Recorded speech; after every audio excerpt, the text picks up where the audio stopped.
அனைத்து உறவுகளுக்கும் வணக்கம். மீண்டும் ஒரு புதிய காணொலியூடாக உங்களை சந்திப்பதில் மிக்க மகிழ்ச்சி.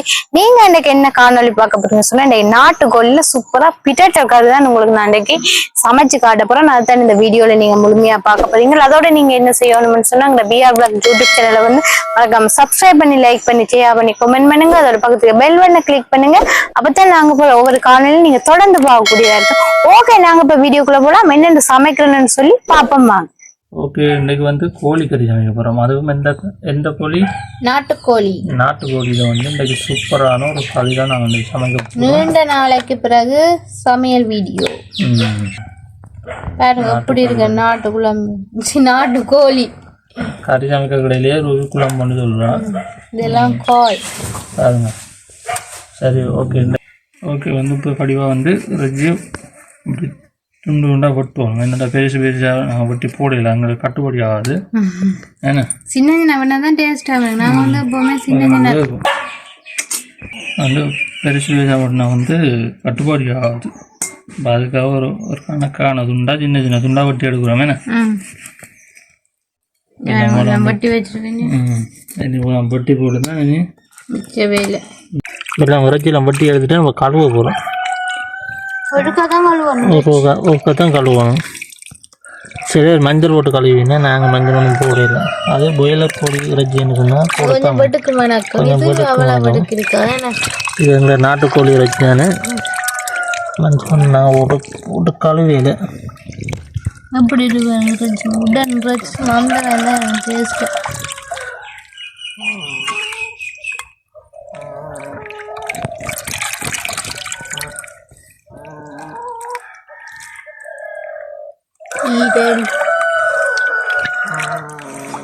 ஈரல் இருக்கு, தாமரங்காயா என்ன சொல்கிறது, அதுதான் கல்லி இருக்கல.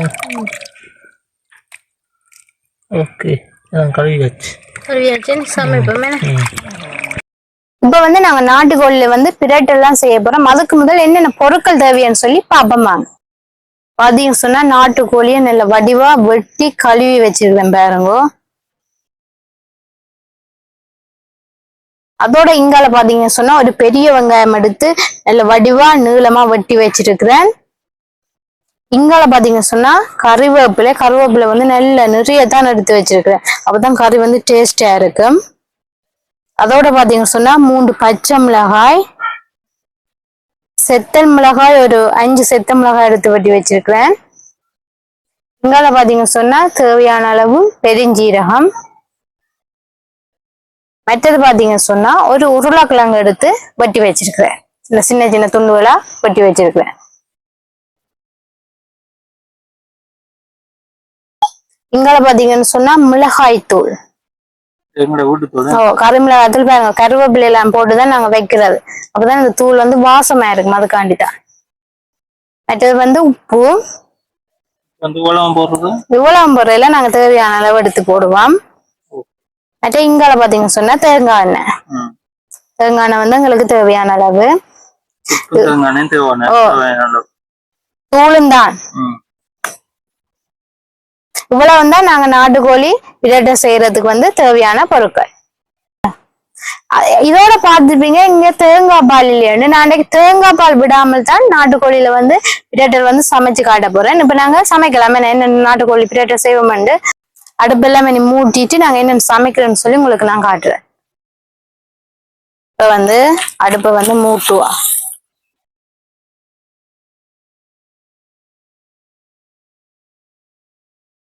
நெருப்பு நல்லா எரியுது. நாங்கள் சட்டியை வந்து அடுப்புல வைப்போம். மண் சட்டியில தான் நம்ம வந்து இந்த நாட்டுக்கோழி பிரட்டை சமைக்க போறேன். சட்டி வந்து நல்லா காயட்டுமேன்னு சொன்னா தண்ணி நிக்குது சட்டிக்குள்ள. இப்ப வந்து சட்டி நல்லா காஞ்சிட்டு நாங்க தேவையான அளவு தேங்காய் எண்ணெய் விடுவோம். கொஞ்சம் கூட தான் தேங்காய் எண்ணெய் விட்டுருக்கேன்னு சொன்னா நாங்க பால் விடையில தானே இந்த எண்ணெயிலேயே தான் இன்றைக்கு வந்து நாங்க கறி சமைக்க போறோம். இப்ப வந்து எண்ணெய் நல்லா கொதிச்சுட்டு நாங்கள் இனி வெங்காயம்,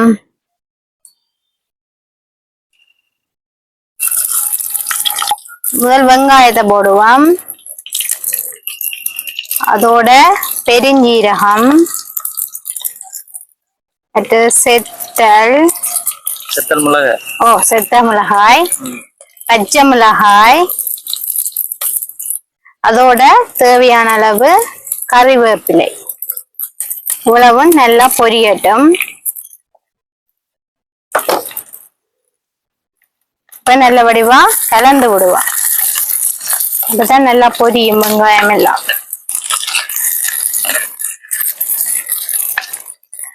நல்லா பொரியட்டும் வெங்காயம், செத்தல், பச்சை மிளகாய், கருவேப்பிலை எல்லாம். வெங்காயம் வந்து அப்படி பொரிஞ்சோடனே நல்ல வாசம் நிறைய வெங்காயம் தான் நான் போட்டுருக்கேன். பிரட்டலுக்கு வந்து நிறைய வெங்காயம் போடணும்.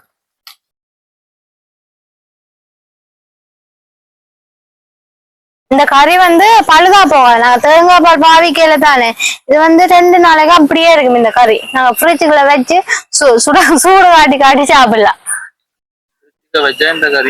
பழுதா போகாது. ஆனா இந்த கறி வந்து வெளியில வைக்கலாம். ஒரு நாள் வெளியில இருந்தாலும் பிரச்சனை இல்லை, பழுதா போகாது. என்ன சொன்னா இந்த எண்ணெயிலேதான் இந்த கறி வந்து நாங்க சமைச்சு எடுக்க போறோம்.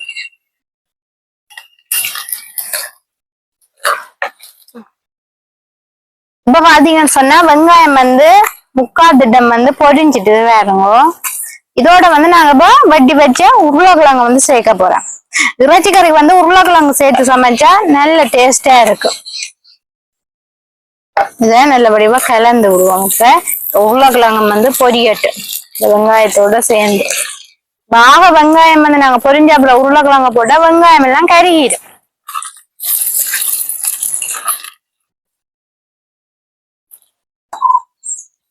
இப்ப பாத்தீங்கன்னு சொன்னா வெங்காயம், உருளைக்கிழங்கு எல்லாம் நல்லா பொரிஞ்சிட்டு வேறங்க அப்படி இருக்குண்டு கட்டி வச்ச இறைச்சிய போடுவோம். நாட்டுக்கோழி இறைச்சி.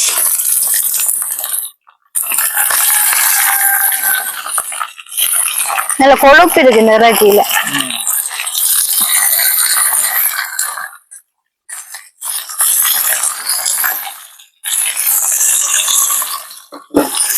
இப்ப வந்து நல்ல வடிவா கலந்து விடுவோம்.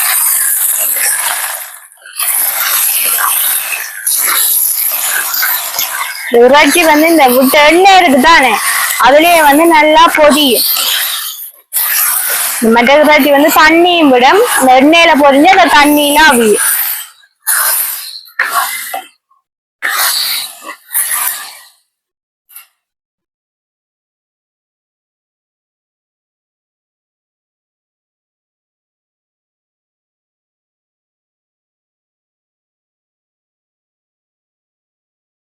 இப்ப வந்து இறைச்சி வந்து ஓரளவு வெந்து கொண்டு வந்துட்டு இப்ப நாங்கள் உப்பும் தூளும் வந்து சேர்க்க போறோம். அளவு கல்லுப்பு,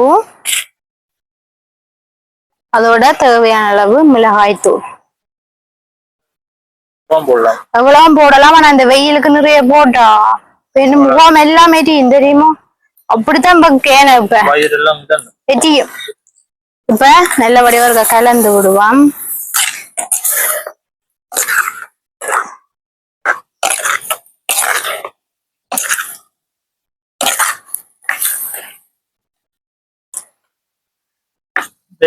இத அப்படியே மூடி வைக்க போறோம். இப்ப அடுப்புல மூடி வைக்க போறோம். அப்பதான் இந்த இறைச்சி வந்து நல்லா அவியும்.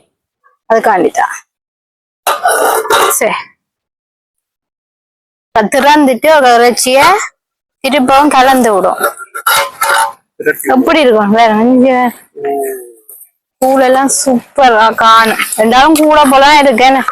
ஆனா இறைச்சி கறிக்கு வந்து தூள் கொஞ்சம் கூடுதலா இருந்தா தான் சாப்பிடலாம்.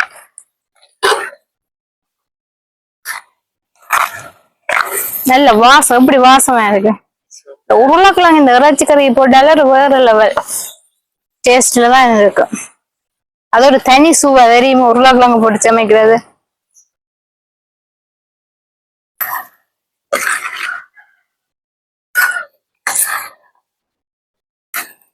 இப்ப நாங்க திருப்பவும் மூடி விடுவோம்.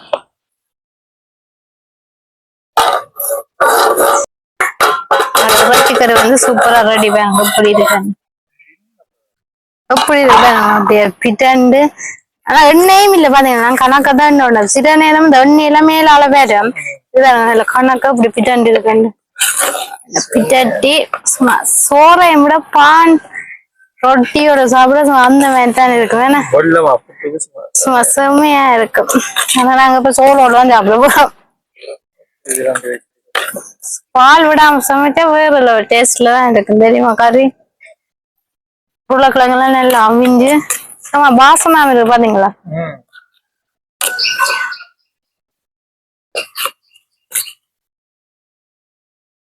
இப்ப பாத்தீங்கன்னு சொன்னா நாங்க சூப்பரா வந்து கோழி பிரட்டல் வந்து சமைச்சாச்சு. ஆனா இதுக்கு நான் ஒன்று போடல என்னன்னு சொல்லி பாத்தீங்கன்னு சொன்னா உங்களுக்கு நீங்க வேணும்னு சொன்னா போடலாம் இறைச்சி சரக்கு தூள் எல்லாரும் தூவி சாப்பிடலாம். ஆனா எங்களுக்கு வந்து இறைச்சி சரக்கு தூள் தூவாம அப்படி பிரட்டல் சாப்பிடறதுதான் டேஸ்டா இருக்கும் தெரியுமா. நல்லா இருக்கும்.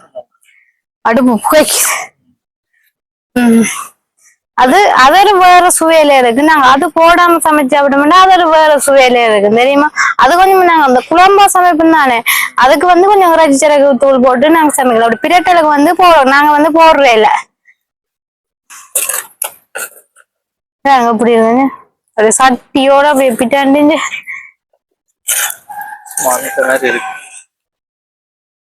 ரொம்ப டேஸ்டா தானே இருக்கு. மினி இறக்குவோம். மினி வந்து அடி பிடிச்சிடும். தண்ணியும் இல்ல எண்ணெயும் இல்ல. 1/2 மணி நேரம்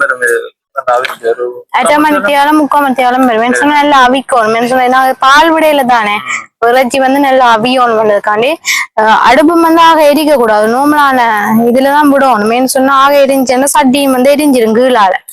நான் உருளைக்கிழங்கு எல்லாம் போட்டுருக்கேன் தானே அது வந்து எரிச்சிடும் பக்கண்டு. முடிச்சாச்சு. நாங்க இறக்குவோம்.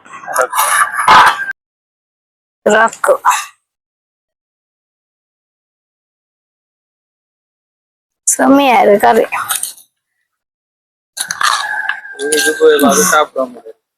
சாப்பிட்டா அந்த மாதிரி தான் இருக்கு. சாப்பிடுவான்.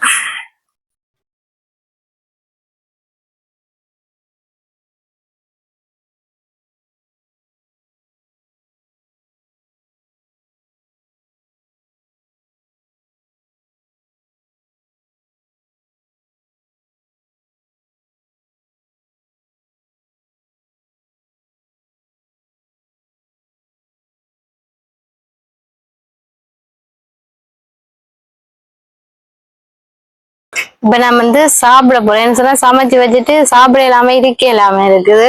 அதால வந்து பச்சரிசி சோறு இல்ல சிவத்த பச்சரிசி சோறு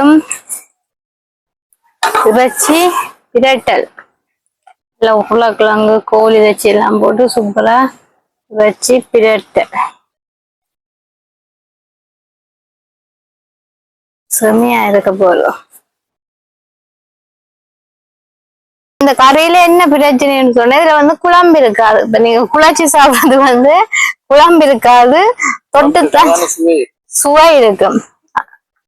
என்னன்னு சொன்னா இப்படி ஒவ்வொரு இறைச்சி துண்டை எடுத்துட்டு இப்படி குழச்சி இந்த பச்சரிசி சோறோட சாப்பிட்டா டேஸ்டா தான் இருக்கும். வெள்ளையரிசி சோறை விட பச்சரிசி சோறதுக்கு இறைச்சி கறி டேஸ்ட் தெரியுமா அந்த மாதிரி இருக்குமையா. உருளைக்கிழங்கு எல்லாமே அப்படி அவிஞ்சிருக்கு. நல்ல மாவா அவிஞ்சிருக்கு. நல்ல டேஸ்டாவும் இருக்கும். இது வந்து ஈரை கோழி ஈரை நல்லா இருக்கும்.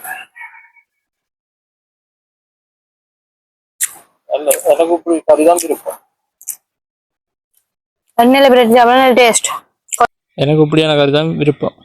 இதை நடுக்காலம் பால் விட்டு சமைச்ச இந்த குழம்பா இறைச்சி கறி காய்ச்சி இருக்கு சமைச்சிருக்கு. எனக்கு இப்படி வச்சு சாப்பிட்டா கொஞ்சம் சாப்பிட்டாலும் டேஸ்டா இருக்கும். எனக்கு வந்து இறைச்சி கறி இருந்தாலும் சரி என்ன கறி இருந்தாலும் சரி பிரட்டி வச்சா நான் சாப்பிட முடியுமா. எனக்கு வந்து சொதியும் சரி வராது. உருளைக்கிழங்கு மாவா வந்துட்டு சொதி விட்டெல்லாம் கறி சோத்தோடு சாப்பிட நமக்கு சரி வராது.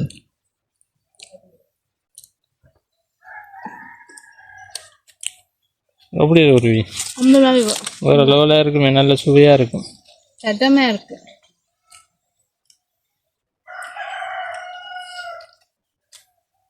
இது வந்து உண்மையா கோதுமை மாப்புட்டி பரோட்டா ரொட்டி செம்ம. பரோட்டாவும் பான் நல்லா இருக்கு. அதை தொட்டு சாப்பிடலாம். அது குழம்பு இருக்காது. வெள்ளமா புட்டு தான் வெள்ளமா புட்டுக்கு சூப்பராக இருக்கும்.